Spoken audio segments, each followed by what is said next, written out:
मोख येथील आदिवासी शेतकऱ्यांच्या उभ्या पिकातून चालवला ट्रॅक्टर, जीवे मारण्याची दिली धमकी। पीडित शेतकऱ्याने दिग्रस पोलीस स्टेशन गाठून दिली तक्रार। मोख क्रमांक 1 शेत शिवारातील घटना। पोलिसांनी केला पंचनामा, गहू व कापसाचे केले नुकसान। पीडित आदिवासी कुटुंबियांना न्याय न मिळाल्यास तीव्र आंदोलन छेडू।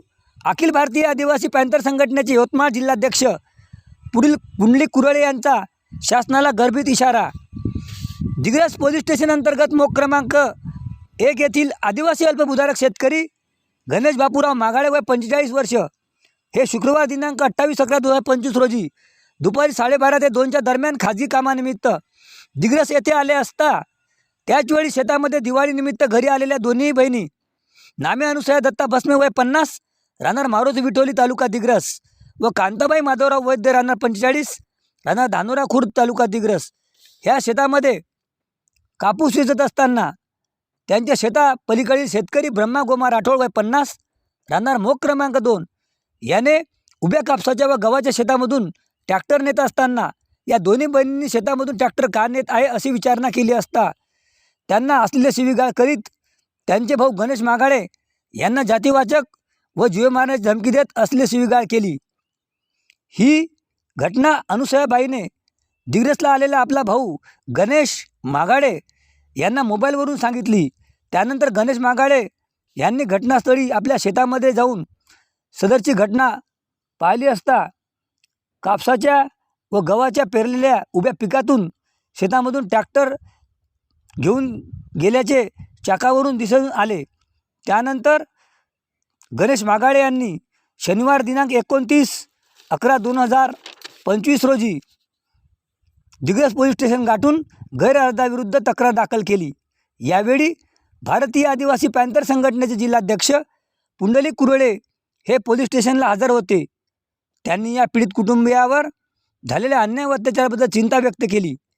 दिग्रसचे ठाणेदार व तपास अधिकारी यांना ते भेटले व त्यांना गणेश मागाडे व आदिवासी कुटुंबियावर झालेल्या अन्यायाबद्दल त्यांनी विनंती केली, परंतु या पीडित गणेश मागाडे आदिवासी कुटुंबियांना शासनाने न्याय न दिल्यास आम्ही तीव्र आंदोलन छेडू असा इशारासुद्धा त्यांनी यावेळी दिला।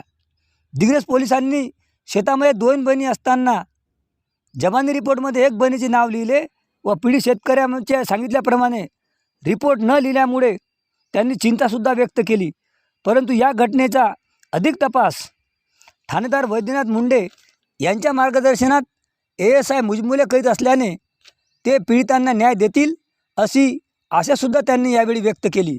दत्ता भस्मे राहणार टोली दिवाळीला गेलो मोख गणेश मागाडेच्या घरी बापूराव मागाडेची मुलगी त्यांच्या शेतातनी आम्ही शेत पाहायला गेलो, कापूस शेताला गेलो, बहिणी दिवाळीला गेलो तर तिथून ट्रॅक्टर चाललं होतं।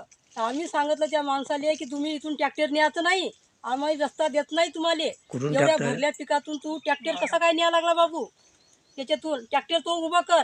त्यानं मंदिर आहे आम्हाला ट्रॅक्टर तुमच्या उरावून गेलं तरी चालते, पण ट्रॅक्टर काही इथून नेले हे सोडत नाही। हे गणया आंधाड्या माजला, हे माजून गेला, याले तुम्ही इकडं करा, तुमच्या बहिणी गिणी काही आम्ही समजत नाही।